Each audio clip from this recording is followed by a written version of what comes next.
I accidentally step on a bug and crush it, only for the system to tell me I just slaughtered a dragon. I casually swat a cockroach, and somehow walk away with the godly passive skill, Undying Body. 3 years ago, I was transmigrated into this high martial world, born with mediocre talent and zero ability to cultivate, and saddled with a brain-dead system on top of it all. One day I'm sitting there eating my cheap takeout, when a sharp mechanical voice suddenly blares in my head. Detected King Tier Beast, Void Ironback, threat level SSS rank. Host is advised to flee immediately. What the? I nearly leap out of my chair in shock, but the moment I see what it actually is, I'm completely speechless. It's just a slightly oversized cockroach. Warning, Void Ironback is 0.5 meters from host. Evacuate immediately. Evacuate immediately. The system's voice is drenched in panic and terror. Yeah, right. I always knew that someone like me, a total deadweight, could never get a decent system. Turns out mine is completely blind. I let out a disbelieving laugh. Grab my slipper and bring it down hard. Impossible. Host has one shot at King Tier Beast. I roll my eyes. Are you done? It was just a cockroach. The system completely ignores my protest. Host has successfully slain a King Tier Beast. Congratulations, passive godly skill unlocked, Undying Body. The instant the system finishes speaking, a warm current surges out of nowhere in my core and tears wildly through my meridians.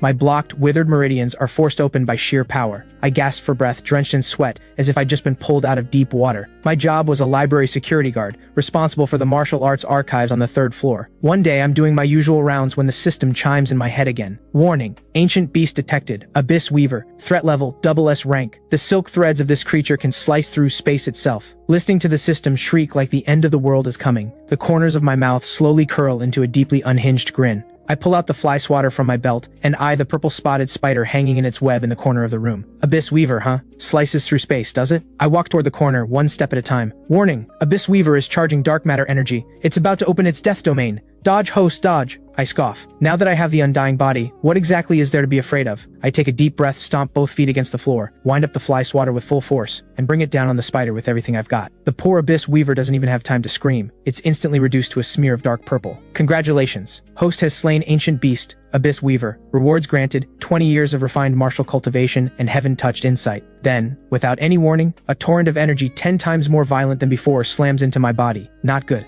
I'm about to break through. I sprint to the duty room and lock the door. My core expands to its absolute limit in an instant. That incredibly refined energy rages through my meridians like a flood. Early mortal tier, mid-mortal tier, peak mortal tier, and finally, it locks in at Spirit Source Master. In this world, warriors were ranked as mortal tier warriors, Spirit Source Masters, and Grand Masters. An ordinary person could spend their entire life and never surpass the mortal tier. To break through to Spirit Source before 30 was the mark of a prodigy every major clan would fight to recruit. And here I am. In just a few days, by swatting a cockroach and a spider, I've covered a road that takes others 30 years. I raise my hand and stare at my palm. A visible white current of energy spirals around my fingertips. Sharp as a blade, it hums with a faint tearing sound as it cuts through the air. Externalized energy, the hallmark of a Spirit Source Master. I swallow hard. This system is absolutely broken, but the rewards? Absolutely worth it. I slowly stand. My body feels light as a feather, yet inside it holds a seemingly endless reservoir of power. Right now I could slap a bull flat, but no, I need to keep a low profile. A front door security guard suddenly becoming a Spirit Source Master. If that got out, I'd end up on a lab table. So I make up my mind right then, keep a low profile and grow stronger in the shadows. After that, I hole up in the library. With heaven-touched insight active, a strange sight unfolds in the 3rd floor corner. A young man in a security uniform,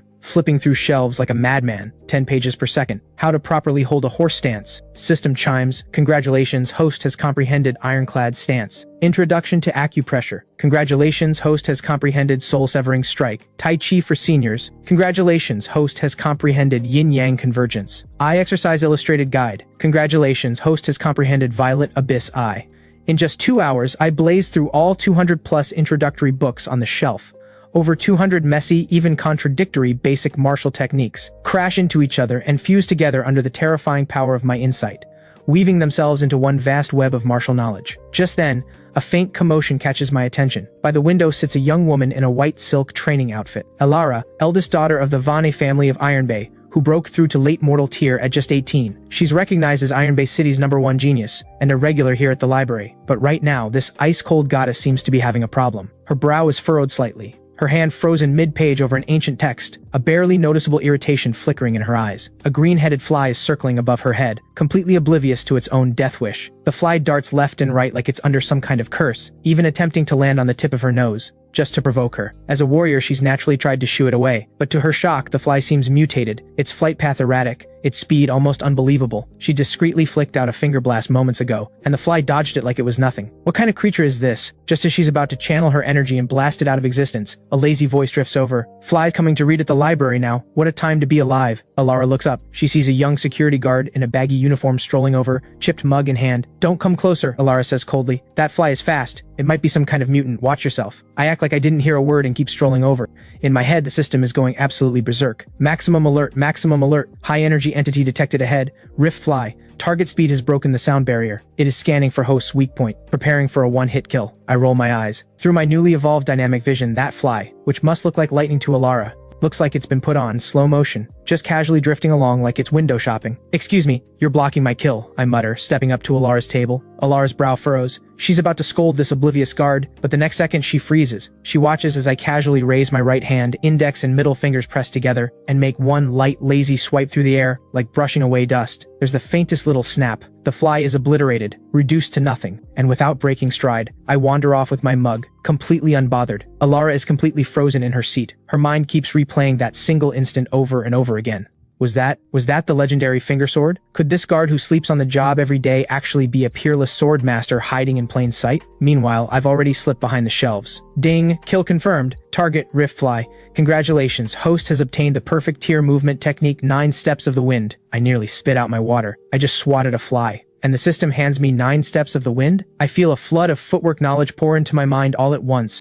My feet shift instinctively, following that mysterious rhythm. The next second, I'm standing 10 meters away at the emergency exit, and I have no idea how I got there. Is this teleportation? I glance back at where I was just standing. Life just keeps getting more interesting. But what I don't know is that a real crisis is quietly brewing deep beneath Iron Bay City. Ding! Host detected suffering from poverty curse. Quest issued, slay the sewer rat king. Reward, 100,000. 100,000. Why didn't you lead with that? My eyes go sharp instantly. I grab a worn iron hook with a grip worn smooth from years of use. Flash forward in a single step, and arrive in the dark underground world below. This is one of the main arteries of Iron Bay City's vast drainage system. Despite being a sewer, the space is surprisingly large, wide enough for 2 trucks to pass side by side. Wastewater rushes along both sides, with a narrow maintenance walkway running down the center. 100,000, 100,000. I mutter the number to myself like a mantra, using it to beat back the small knot of fear and disgust in my chest. Just then, 2 red lights blink on in the darkness ahead. No, not lights, eyes. And then, dozens more red pinpoints light up all through the dark, accompanied by a skin-crawling chorus of scraping and shrieking. By the faint glow of my phone's flashlight, I make out what's blocking my path. Rats. Each one is the size of a house cat, black fur standing on end, teeth gleaming yellow. Their red eyes burn with savagery and bloodlust. They seem drawn to my human presence, creeping closer inch by inch,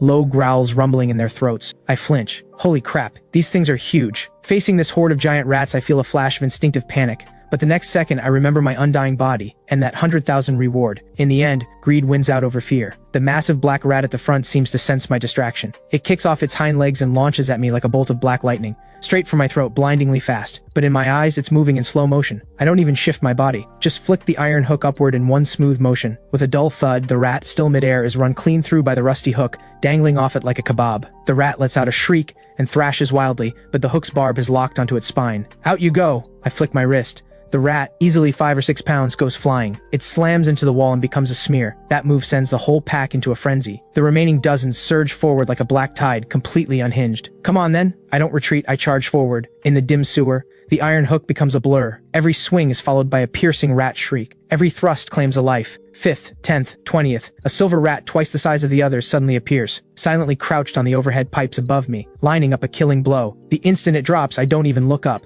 I reverse stab the hook upward, and it drives precisely into the silver rat's belly. It's pinned straight to the concrete pipe above. The silver rat doesn't even get a squeal out. Just 2 twitches, then nothing. Congratulations, host has slain a ratkin centurion. Reward granted, projectile mastery. At this point, the once raging rat horde finally feels something new. Fear. They stare at the bodies of their fallen across the floor, then back at this blood-soaked figure whose eyes are still calmly calculating, and they break. The surviving rats scatter in all directions. Don't run, that's money. I panic and lunge after them with the hook. But just then, a deep, guttural roar rolls out from the darkest depths of the sewer, like something clawing up from hell itself. The entire underground space shakes, the wastewater churns, dust rains from the walls. A truly suffocating, rancid stench blasts into my face. Warning! Warning! Ultimate boss awakened! Abyssal scaleback is approaching. I stop in my tracks, staring hard into the darkness. I raise one finger at whatever massive thing is lurking in that dark, my middle finger. Quit your hollering. A loud roar doesn't impress me. You're still just a bigger rat. With that, I hoist my iron hook and charge straight into that foul wind. The massive creature the system tagged as Abyssal Scaleback finally emerges from the shadows. By the faint flash of my phone light, I make out its form. It's a massive creature nearly 4 meters long, covered in dark green scales caked with sludge and rotting vegetation. Its body is vaguely lizard-like, but its head is grotesquely swollen,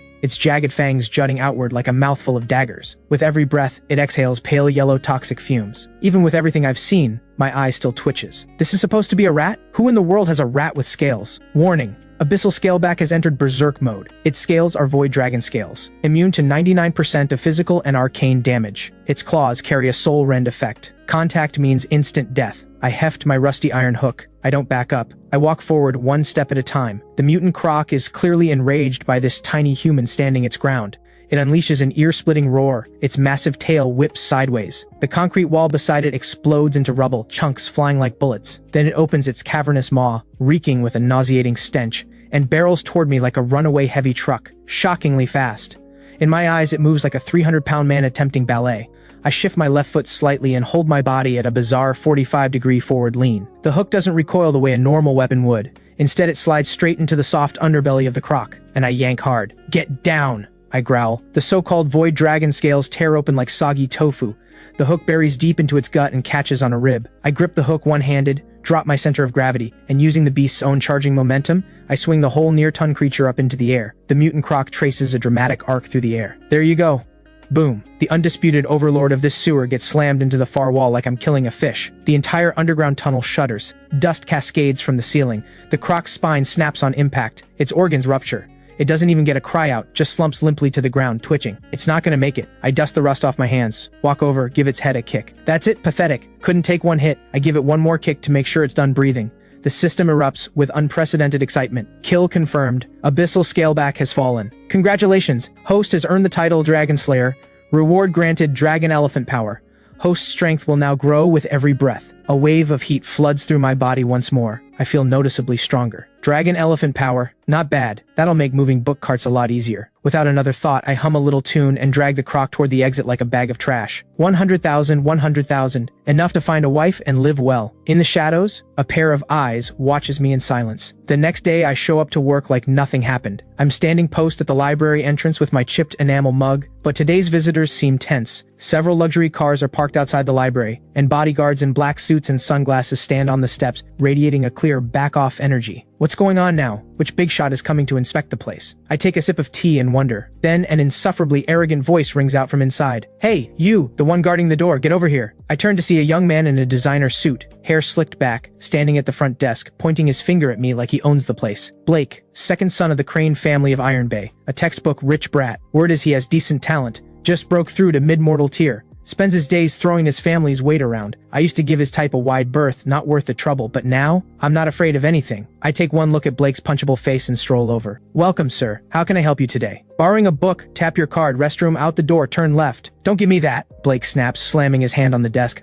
"I'm asking you, where is Alara? I heard she's been here every day lately. Is she hiding from me?" "So he's here to chase a girl." I roll my eyes. "Sorry, library policy. We don't disclose visitor information. Also, this is a quiet zone. Please lower your voice." Blake looks at me like I just told a joke. A twisted grin spreads across his face. "Rules? In Iron Bay City, what I say is the rule." As he speaks, a mortal tier warrior's aura surges off him, and the nearby visitors scramble back in alarm. Oh no, Blake's going to start something. That guard is done for. He's getting his legs broken. But I, standing right at the center of this storm, don't even blink. Blake feels the slight deeply. When has the second son of the Crane family ever been ignored by a security guard? "You're dead," Blake snarls. He swings a fist straight at my face. I don't dodge. Instead, I draw my trusty red plastic fly swatter from my belt. Smack. A crack so sharp it echoes through the entire hall. On his left cheek, a vivid red, grid-shaped welt blooms. A love letter from the fly swatter. "You!" Blake covers his face and stares at me in disbelief. Low damage. Maximum humiliation. "I'm going to kill you!" Blake loses it completely. His eyes go red, energy detonating off his entire body. He rips a dagger from his waist and drives it straight at my heart without hesitation. Watch out! Up on the second floor railing, Alara, who has just arrived, sees it all unfold. She cries out in alarm, but the next second the cry dies in her throat. She watches as my wrist flicks, the fly swatter in my hand, suddenly becoming a blur of red, a rapid-fire string of crisp cracks filling the air. All Blake can see is a wall of red grid patterns, as over a dozen strikes land on his face, hands, and body in an instant. The dagger clatters to the floor. Blake spins like a top, 3 full rotations on the spot, before his legs give out and he drops to his knees in front of me with a thud. Blake is in tears, not from pain but from sheer wounded pride. I blow the non-existent dust off my fly swatter, tuck it away, pick up my mug, and stroll back to my post under the awed, reverent stares of every person in the hall. But as Blake is helped out by his bodyguards in a sorry state, he glares back at me with pure venom. Fine, you really hit me. Just wait, I'll see how you die. The next morning at 9, the Iron Bay City Sports Center hosts the grand opening of the Iron Bay Martial Arts Exchange, a triennial event. More than a gathering of martial artists, it's a battleground where major clans carve up territory and fight over resources. I'm standing in front of the library's exhibition booth in my security uniform, wearing the face of a man with nothing left to live for. Yesterday, the director suddenly called me in for overtime, supposedly to maintain order, but really just to haul boxes. The library director, a balding middle-aged man, is sweating and calling out to passersby.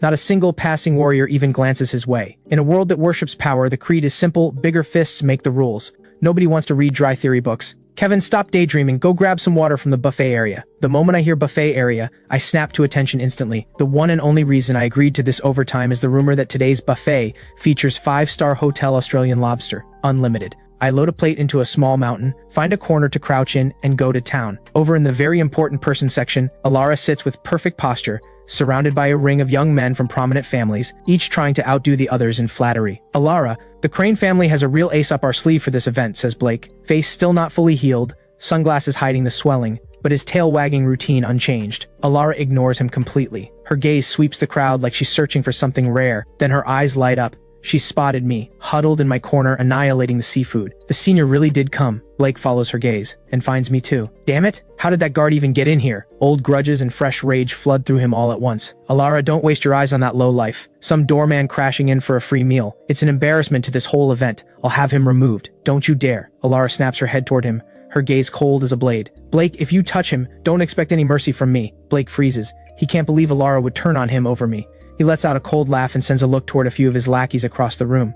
Back at the library booth, the director is beside himself. Not a single book sold all morning. Then a group of heavy-set men in training gear walks up. The one at the front is bald, with a face full of brutish flesh. Hey, old man. The bald one kicks the display table, and a cascade of books tumbles to the ground. We're taking the spot. Grab your junk books and get lost. The director is startled. The organizing committee assigned the spot to us. You can't just... Assigned? The bald one spits arrogantly. Bigger fists make the rules. Now be smart and move, or we'll throw you out with your books. You're thugs. The director shakes with fury. The bald one backhands him across the face. The director's glasses go flying. Don't push your luck, old man. You know who I'm with? The Iron Fist Society. The commotion draws a crowd immediately. Those library people really picked the wrong enemy. The Iron Fist Society of all people. Yeah, looks like someone's getting hurt today. Seeing no one step up, the bald one gets even more bold. Break his hands. The heavy-set men close in all at once. Fists and feet come raining down. The director squeezes his eyes shut and braces himself in despair, but the expected pain never comes. Instead, a strange sound rings out around him. The director peeks open one eye and sees a familiar figure standing in front of him. I'm standing there balancing a plate piled high with food, half a lobster hanging from my mouth, and in my right hand, a pair of disposable bamboo chopsticks from the sashimi station. The heavy-set men are still frozen in their swinging postures, but each one has half a chopstick sticking out of their wrist, blood running freely. Only now do the screams come,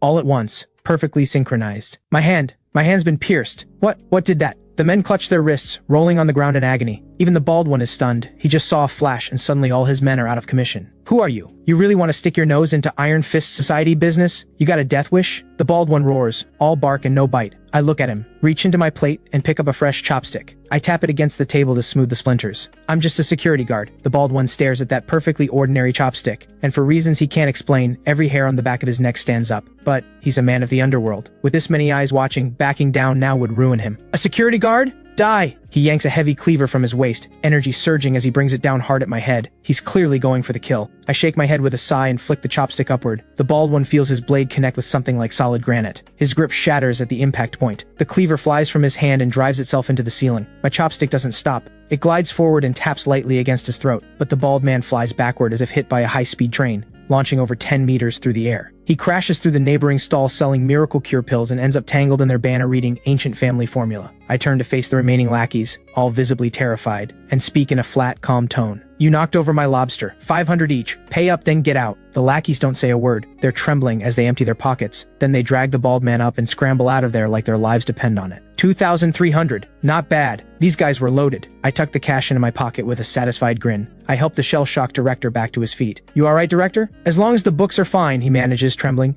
Kevin, you know martial arts? Ah, just messing around, I say with a modest wave. Just then a commotion erupts at the entrance. A group of people in black martial uniforms stalks in, radiating cold, hostile energy. At the front is a gaunt, withered old man, gripping a serpent head walking staff. Who dared lay a hand on my Iron Fist Society members? The crowd's face is pale. It's Victor, the Grand Elder of the Iron Fist Society, the Poison Hand himself. We're done. He's a true peak spirit source master, 1 foot already in Grandmaster territory. The old monster. I hear all this, glance down at my chopstick, and pointed at him. Old man, are you here to pay up, or to take a beating? Bold words, young man. In 40 years of carving through this world, no one has ever pointed a chopstick at me. Victor's clouded eyes lock onto mine. That just means you haven't been around. In our cafeteria, the lunch ladies wave their chopsticks like they own the world, and their hands shake a lot worse than yours. Insolent! Victor's fury erupts. A dense dark green mist blasts from his wide sleeves and floods the space within 10 meters. Wherever the mist passes, the red carpet blackens and rots instantly, and the air itself hisses with a corrosive sizzle. The spectators go white with terror and scramble backward. Bone rot mist, run! One breath and you dissolve into blood. My God, Victor's gone mad. He's going to start a massacre. But I, standing right at the center of it all, just wrinkle my nose. What is that smell? Did you have chive dumplings for lunch and skip brushing your teeth? I hold my nose with one hand and fish a plastic folding fan out of my back pocket. Standard summer patrol equipment. I flick my wrist with a snap and the fan unfolds. Then, like I'm shooing away a fly, I give the rolling dark green mist one casual fan. The mist, which had been surging forward aggressively, suddenly freezes, as if it's hit its natural enemy. Then it reverses. The entire cloud coils back and shapes itself into a massive hand, and slaps Victor hard across his own face. Victor's eyes nearly pop out of his skull. Impossible. This must be an illusion. He doesn't finish. His own toxic mist hits him full in the face. Victor's throat burns like fire and his face goes a sickly shade of green. See? I told you that stuff was nasty. Victor lets out a vicious laugh and drives his serpent head staff into the ground. The staff splits open. 2 vivid red snakes with crested heads shoot out of it like red lightning bolts. This is Victor's true trump card, the twin flame vipers. These are no ordinary snakes. He has fed them his own life essence for 30 years, making them something far beyond common. Go. Kill him, Victor roars. The 2 red snakes cut through the air in eerie arcs, one on each side, both aimed straight for the arteries in my neck. I stare at the 2 red noodles flying toward me and freeze for a second. They are just eels, the braised kind. I casually raise my left hand. The disposable chopsticks I haven't put down yet snap shut precisely at each snake's weak point. Both snakes thrash violently, tails whipping with sharp cracks, jaws snapping to bite. But beneath those seemingly flimsy bamboo chopsticks, they may as well be welded in place. Victor is completely dumbfounded. His prized companions, the ones that can bite through steel, are dangling from a pair of chopsticks like a couple of wriggling loaches. Let them go, Victor shouts, his voice cracking with desperation. I examine the snakes on my chopsticks with complete seriousness. They're a bit scrawny, old man. Didn't raise your eel right, barely any meat on them. With one hand working the chopsticks, I weave the 2 still struggling snakes together and tie them in a knot, like a magic trick. Then I shape the whole thing into a neat red bow. A gift for you. I flick my wrist. The bow, made from 2 deadly vipers, sails back to Victor and lands perfectly in his arms. Victor fumbles to catch his precious snakes, stares at them, nodded, eyes rolled back, tongues lolling, and finally can't hold it back. He spits a mouthful of blood. I'll take you down with me, he roars, his entire energy reversing violently through his body swelling like a balloon, skin turning a terrifying shade of purple-black. He's going to self-destruct. The crowd screams in horror. A spirit source master's self-destruction carries the force of a small missile. I frown. In the final second before Victor detonates, I flash forward and plant a kick square into Victor's bloated stomach. Out you go. Victor is hit like a fully loaded express train just ran through him head on. The raging energy building inside him is physically kicked apart by the force of that one blow. He lets out a dull grunt and rockets off like a purple meteor, vanishing into the sky. I glance at the crowd around me and try to make a quick exit, but I haven't gone 2 steps before Alara steps into my path, holding up her contact code. I'm Alara. Do you remember me? Could we exchange contacts? I look at the code, then at the hopeful look in her eyes. I pull out my secondhand phone, screen cracked in 3 places. Fine, but fair warning, I'm a busy guy. I don't do small talk. If you're consulting me on business matters, like cockroach removal or sewer maintenance, there's a fee. Alara looks like she's found buried treasure. Of course, on your schedule. I'll make sure the consultation fee is more than satisfactory. In the underground chamber of the Crane family villa in Iron Base City, the air is thick with tension. Blake kneels on the floor. Beside him lies Victor, every bone broken,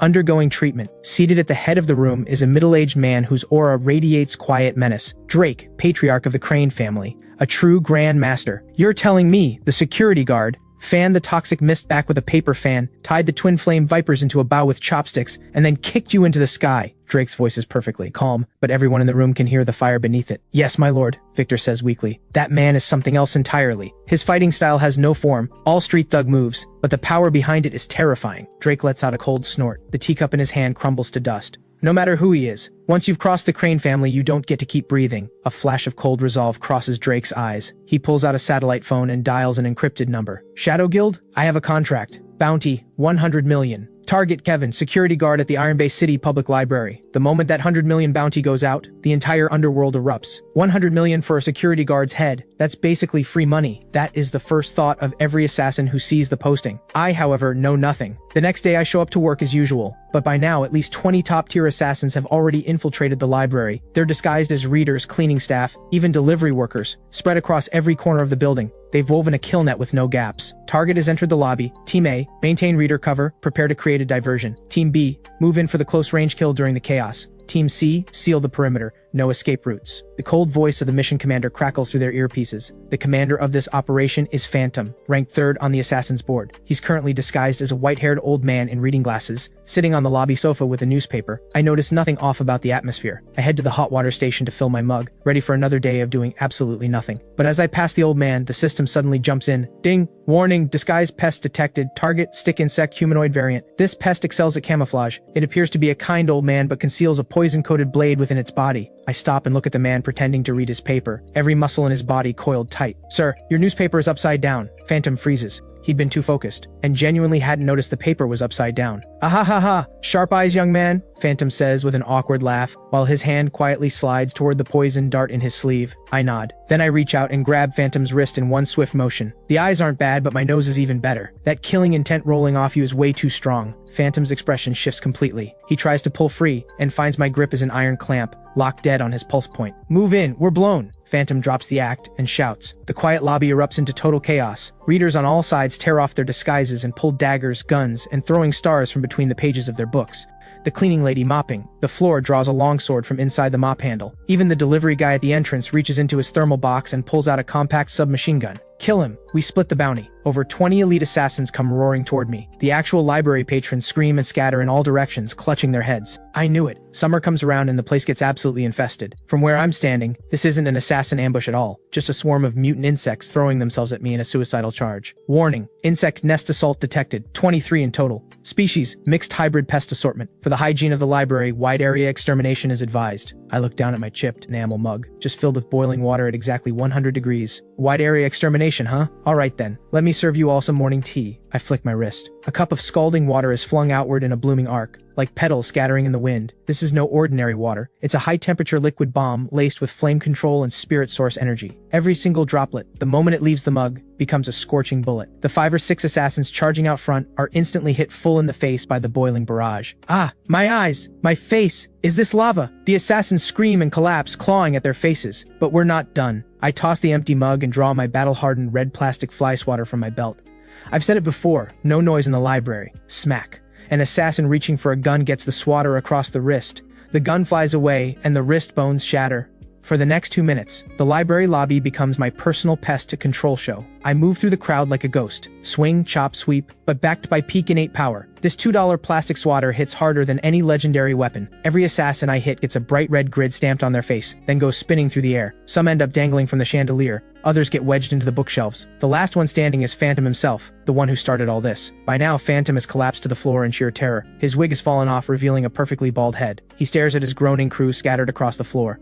What are you? Human or ghost? I walk over and look down at him. I told you, I'm the security guard. Since you're old people, I'll let you off the beating. However, I point at the smashed furniture and shattered vases on the floor. You're paying for all of this. I'll pay. I'll pay for everything. Phantom bursts into tears and pulls out a black card. There's 50 million in this account. Is that enough? 50 million. My eyes light up. I pocket the card without a second thought. Just as I'm about to toss these pests out the door, a piercing air raid siren screams to life, tearing across every corner of Bay City in an instant. The library intercom cuts out and is replaced by a woman's voice, urgent and trembling. Emergency broadcast. Emergency broadcast. Bay City is under a top-level red alert. Moments ago, a dimensional rift over 10 kilometers wide tore open above the Western District. This is not a drill. This is not a drill. The tide is here. Outside the library windows, the clear sky has turned a deep, bleeding red. Countless black specks swarm out of the rift like locusts, blotting out the sky. This time it's not a system error, and it's not my imagination. It's over. It's the tide, the real tide. Run. The city is lost. Chaos erupts around me. I'm the only one who calmly walks over to the floor-to-ceiling window. Ding.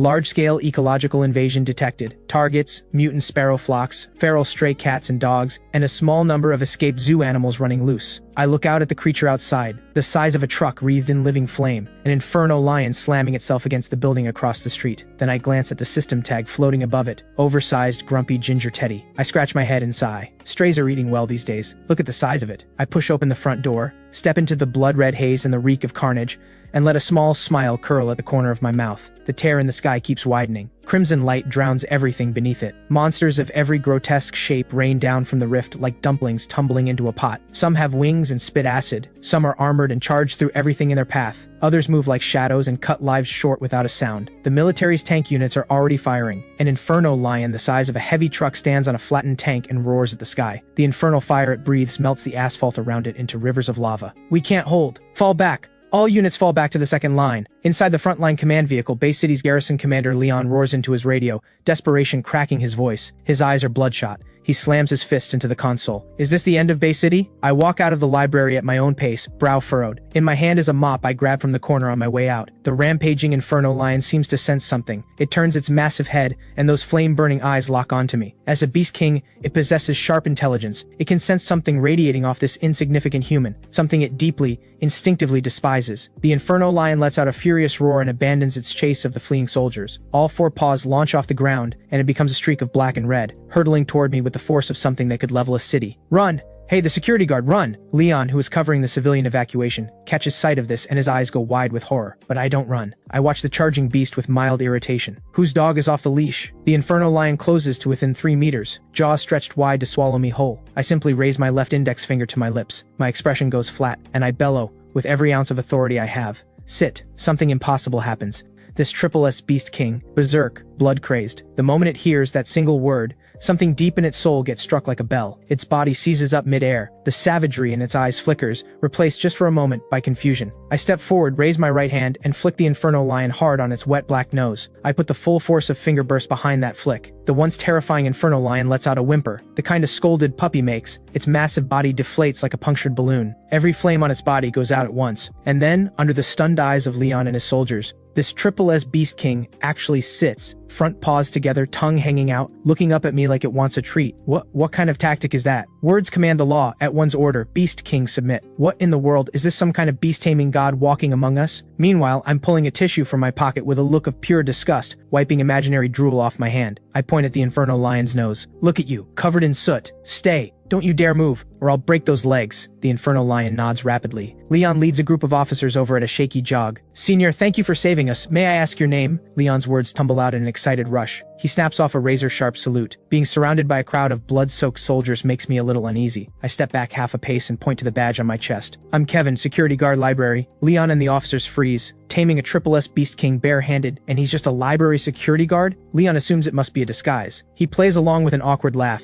Ha! Very humble of you, senior. Yes, a security guard. Keeping the peace, as they say. The words barely leave his mouth before the ground begins to shake, violently. The earth cracks open. Several buildings nearby crumble straight down. At the rift above the city's center, an enormous hand covered in black fur slowly reaches through. The palm is half the size of a football field. Its nails rise like black towers. Then a head the size of a mountain smashes through the dimensional barrier and forces itself into our world. It's an ape. A true titan ape. It stands over 100 meters tall, its muscles bulging like boulders under its skin. Its eyes are 2 blood-red moons. Warning. Warning. Ultimate catastrophe incoming. Target, the Titan ape. World-ending class entity. Host survival probability extremely low. Immediate retreat strongly advised. Leon stares up at the Titan ape, a creature that nearly blots out the sky. His gun slips from his fingers and hits the ground. It's over. A demigod-class creature. Nothing human can stand against this. The Titan ape releases a roar. The shockwave rolls outward and shatters every window in sight. It lifts one sky-blotting foot and slams it down toward the library. Shadow swallows the ground. Everyone squeezes their eyes shut, waiting to die. I'm the only one looking up.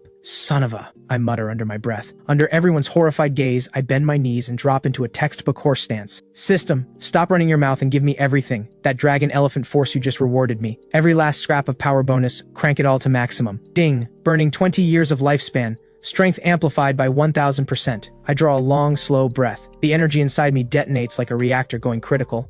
A layer of golden light ripples across my skin. Faint echoes of dragons and elephants cry out from somewhere deep within. Here, we go. When the Titan ape's foot is still 10 meters from the ground, I kick off the earth like a golden cannonball and charge straight up to meet it. On the way up, I scoop a massive decorative boulder out of the roadside flower bed. So, you're a gorilla, huh? Like stomping on people, do you? Take this. Civilization check. To every witness watching, this moment freezes into something that feels like myth. A soul-shattering crash. Golden light slams into black energy in the sky, and then something happens that makes everyone question reality. The 100-meter Titan ape lets out a shriek like a stuck pig. The boulder digs into the sole of its foot. The impact throws off its balance, and its colossal body topples backward. The Titan ape crashes onto its back, flattening a stretch of rubble behind it and throwing up a cloud of dust that swallows the sky. I drop back down from the air, landing steady on a chunk of broken stone. Leon swallows hard and turns to Alara, who has just arrived. His voice is shaking. Alara, is he really just a security guard? Alara takes a slow breath, her eyes steady. No, he's a god. The Titan ape, knocked flat by a civilization check, is clearly not ready to surrender. From the rubble, it unleashes a roar that cracks the sky. The stone-like muscles across its body writhe and surge. Black demonic energy erupts upward like a volcano.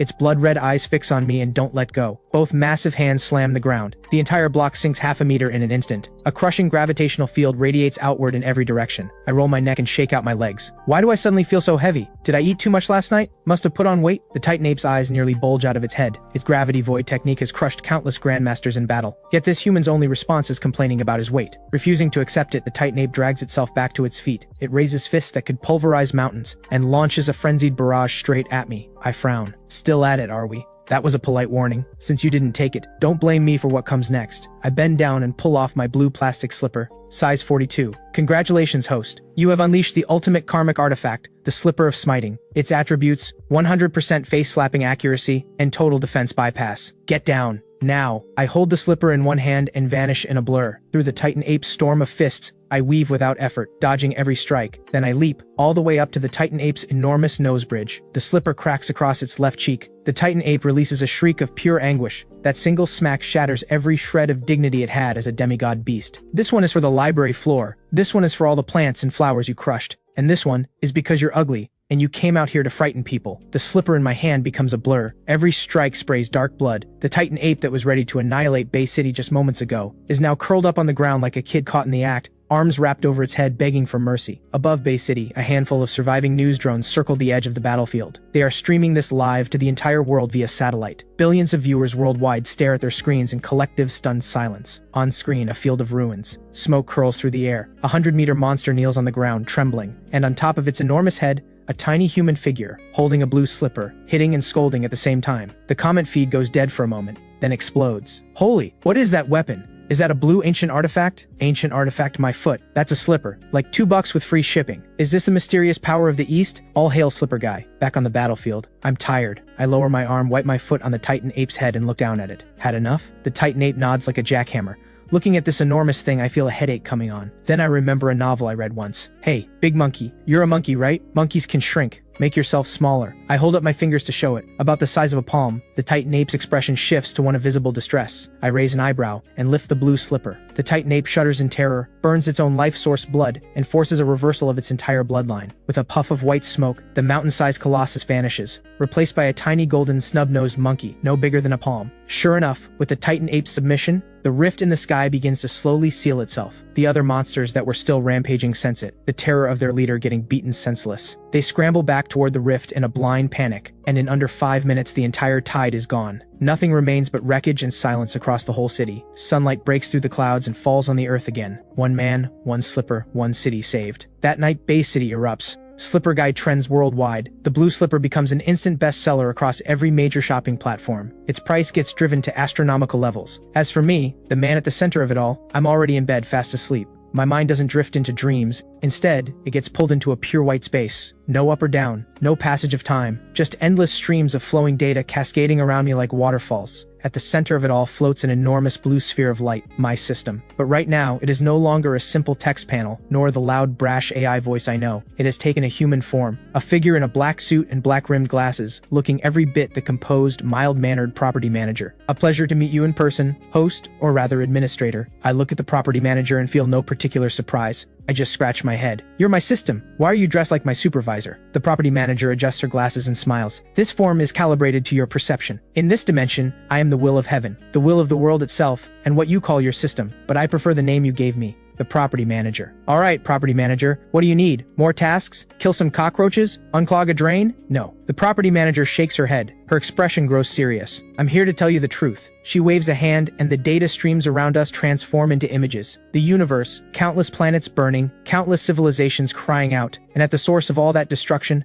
a formless mass of black shadow. That, the property manager says, pointing at the shadow, is the unraveler, what your kind would call the void. The universe is dying. Chaos and entropy are consuming everything. The Unraveler is the final boss. It has sensed your existence, and it is coming. It won't arrive in a spaceship like some alien, it is the law itself. It will try to rewrite your perception of reality, to show you the world as it truly is, and drive you mad in the process. So the battle ahead is no longer about fighting monsters, it's a war for the mind. The property manager steps toward me, and extends her hand. Administrator, are you ready to remake this universe into exactly what you want it to be? I look at her hand. 3 seconds of silence. Then I yawn. All that drama, and what you're really saying is keep being a security guard and deal with troublemakers. That about right? I clap her on the shoulder. Relax. As long as the pay is right, I've got this neighborhood covered. And this Unraveler, if it dares show up, a flash of gold crosses my eyes. The next day, noon. The hour when the sun should be at its harshest, but the entire city has fallen into a crawling, skin-prickling gray. The sky looks like static on an old television set that has lost its signal. A crackling, buzzing hum reverberates deep inside everyone's eardrums. Buildings and trees,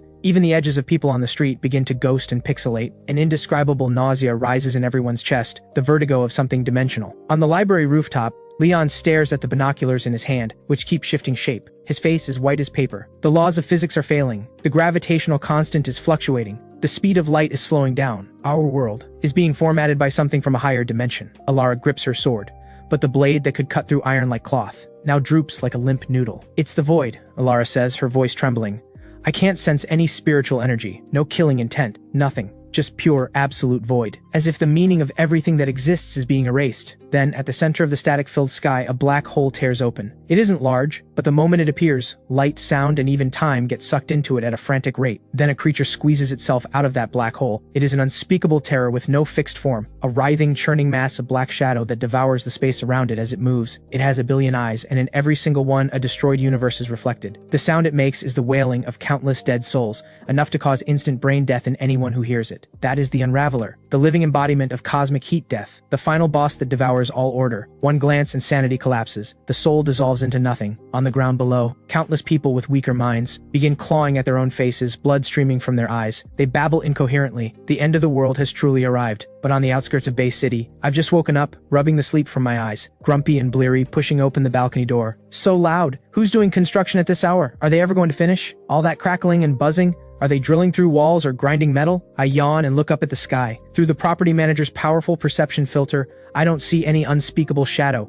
I don't see a billion eyes. What I see is a mosquito, a huge, pitch-black, grotesquely ugly mosquito, the spotted kind, with a proboscis that's dripping fluid. It hangs in midair, rubbing its front legs together. Its buzzing is maddening. What I absolutely cannot stand, little clouds of black dust drift off this mosquito and settle, bit by bit, onto my freshly washed laundry. My freshly washed laundry. In my mind, those black void particles are mosquito droppings. This cannot be tolerated. If the tide was just stray dogs causing trouble, then this mosquito has crossed my hygiene line. System warning. System warning. The mechanical voice in my head sounds choppy now, like it's buffering. It's under heavy interference. Final boss, the Unraveler descending. Target is emitting a full area intelligence suppression field. System firewall overloading. Perception filter fracturing. Warning. Host may perceive the true nature of reality. If true nature is perceived, close your eyes. Do not look directly. Do not think. As the system alarm blares, my vision suddenly blurs. In that instant, the mosquito twists and warps. It becomes a vortex of black so deep it induces terror on instinct. Inside the vortex, an enormous face leers,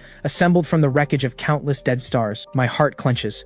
A primal shudder shoots through every nerve in my body. That is the biological terror of death, the fear of pure nothingness. What is this? I murmur, my hands and feet going cold. Is this the truth the system warned me about? Have I been living inside a terrifying illusion all along? Sensing the fear in my eyes, the Unraveler pulsates with satisfaction. Mortal, you are finally awake. Look at this world, it was always an illusion. Only oblivion is eternal. Kneel, merge with me, become part of the void. The voice carries an endless seductive pull, trying to shatter every wall in my mind. If I kneel, the laws of Earth collapse entirely, and human civilization ceases to exist. But at that razor's edge of a moment, I shake my head hard. I slap myself across the face. Wake up? I haven't even gone back to sleep yet. I take a deep breath. My eyes harden again, harder and more stubborn than before. Void this, oblivion that. Stop playing God on my turf. On Kevin's watch, there is no void. There is only mess that hasn't been cleaned up yet. The moment those words leave my mouth, an invisible force erupts from within me. That is the power of a solidified worldview. The sheer force of my materialist perspective, already so entrenched it bends reality itself. In the sky, the terrifying vortex that just showed its true face gets grabbed by an invisible hand and squeezed back into shape. The black fog clears. The leering face is gone. It's a mosquito again,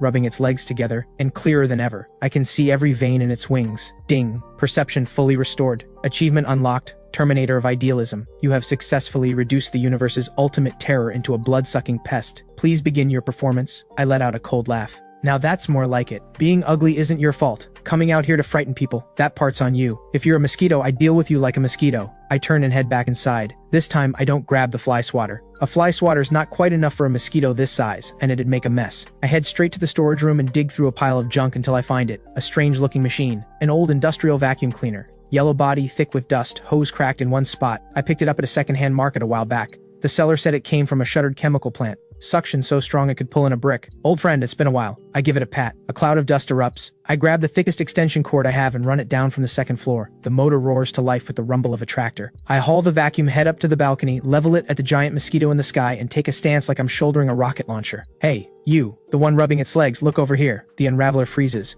It cannot comprehend. Its psychic attack clearly worked moments ago, so why has this human already recovered? And what is that noisy yellow barrel? Some soul-targeting weapon? A relic cannon left behind by an ancient civilization? Foolish insect. You think you can resist? Screw you, get in here. I'm not interested in listening to a mosquito talk. I press the red button on the vacuum. The motor screams to full power with a roar like a dragon. At the same time, I pour my peak innate energy into this beaten-up machine like it costs nothing. System notice, loading law, all things return to dust. This vacuum is now connected to the void abyss, theoretically capable of absorbing every particle of dust in the entire galaxy. An incomprehensible suction force explodes from the end of the black plastic hose. It doesn't target solid matter, it targets filth. High in the sky, the unraveler, which had been poised to devour the earth, suddenly feels weightless. Its body, made of pure void, begins to stretch and warp beyond its control. It trails into wisps of black smoke streaming toward the tiny plastic tube. No, what is this force? This is law-level absorption. Are you some ancient god who devours the stars? Ancient god, please. This is a high-powered motor. I grip the vibrating hose with both hands. My slippers can barely keep hold of the floor. Come on. That's for the dust on my laundry. That's for all the buzzing. Under the gaze of all humanity, the scene is equal parts absurd and awe-inspiring. The mass of black shadow in the sky, the symbol of all despair, gets sucked in like a toilet flush,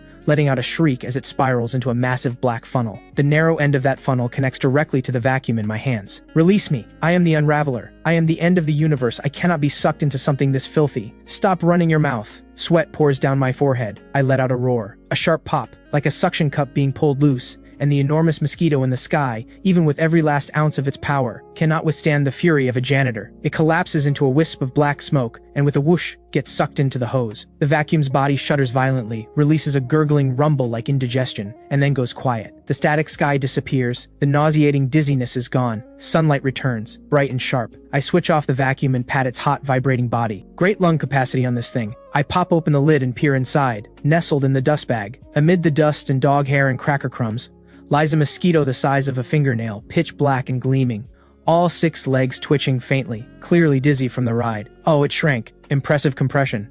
I let out a laugh and snap the lid back on. I find a roll of wide tape and seal the vacuum's opening airtight. Congratulations, Administrator. You have successfully cleared the universe's largest illegal structure. However, one small issue remains, and will require your attention. My eye twitches. Can you not just tell me everything at once? The Unraveler's energy output is too high. The vacuum may explode. This building may achieve unintended liftoff. Final step, how to convert this bag of cosmic waste into something useful. The moment I hear liftoff, I snap to attention. Convert it? I've been needing a gas source. That thing's got plenty of energy. Can I convert it into a nuclear-powered stove? I think it through while digging a rubber hose out of my toolbox, and a pressure regulator I picked up at a scrapyard. I drag the vacuum to the kitchen. One clean cut with the scissors, the exhaust port is off. With the dexterous hands of someone who's been living alone for 24 years, I attach the regulator and hose in seconds. The other end goes into the gas intake of the stove. I crank the valve open. A sharp, teeth-aching hiss of pressurized flow. Inside the vacuum, the Unraveler, the final boss that tried to unmake the universe, suddenly finds itself pulled through a narrow rubber hose by a force it cannot resist. I press the ignition switch. A flame erupts from the burner, pure black, edged in gold,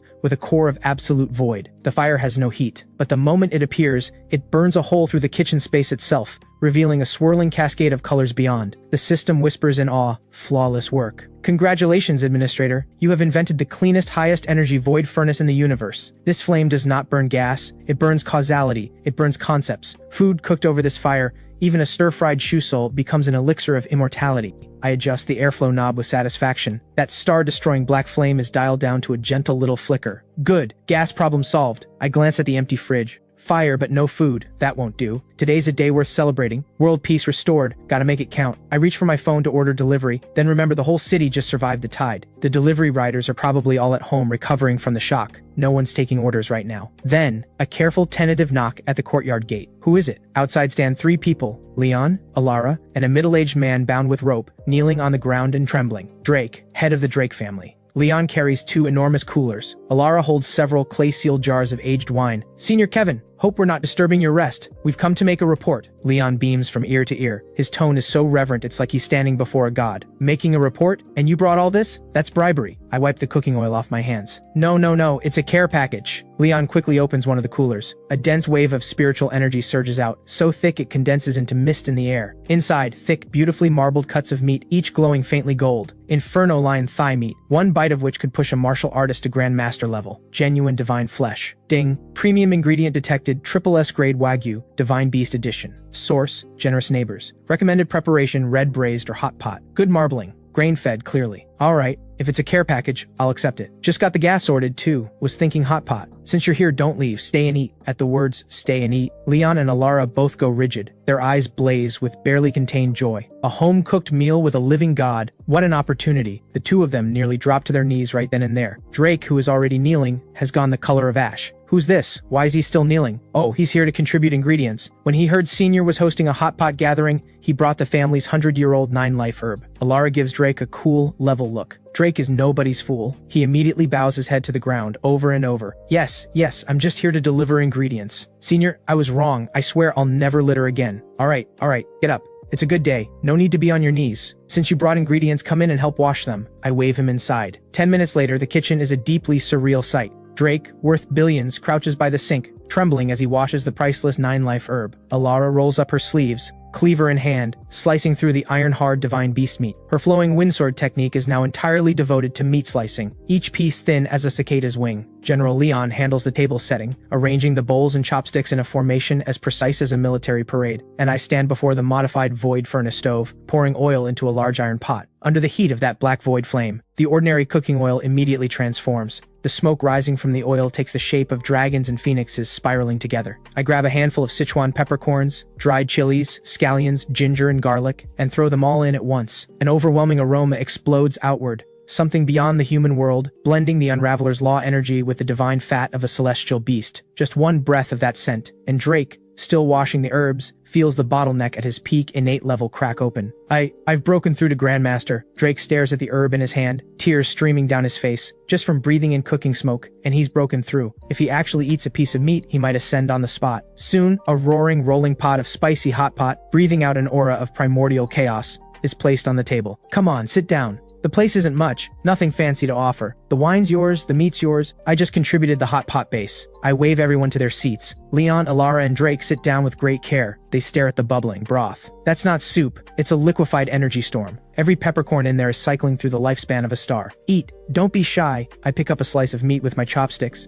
I swish it through the broth 7 times up and down, then eat it in one bite. High energy protein absorbed, constitution plus 100, strength plus 100, undying body evolving into undying constitution. I just feel a pleasant warmth spreading through my stomach. Nice. Seeing this, the others carefully pick up their own slices and place them in their mouths. The meat dissolves on the tongue, and a surge of wild energy floods every limb and bone. Alara, who started at innate realm, feels her cultivation rocket upward under the impact of that energy. Peak innate, Grandmaster. Peak Grandmaster, Supreme Grandmaster. From a single slice of meat, she leaps across 3 tiers every martial artist dreams of, and becomes an earthen immortal. Her skin becomes luminous as snow. Faint sword cries echo around her. She looks like she might ascend right then and there. The great Tao is hiding in this hot pot. This single piece of meat is the rebirth that comes after every trial endured. Alara sets down her chopsticks, eyes glistening. Leon is equally stunned. His years of internal injuries heal in an instant. He looks 20 years younger. His presence becomes immeasurable. As for Drake, he's sobbing openly. This meal goes on until the world outside loses all sense of day and night. Rounds of drinks flow. Course after course follows. I'm just slightly buzzed when I stand up and say, "Alright,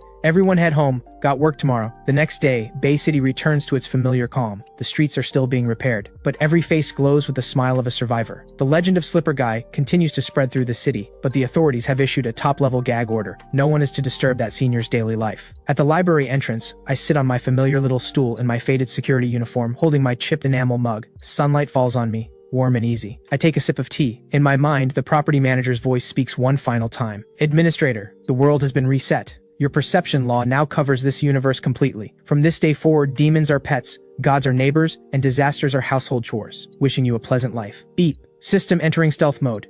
I set down my mug and watch the traffic flowing by. This is life. Then, out of nowhere, a green-headed fly comes buzzing over. No sense of self-preservation whatsoever. It lands right on the rim of my mug. My eyes sharpen. That familiar presence, the presence of a god-tier janitor, surges back to life.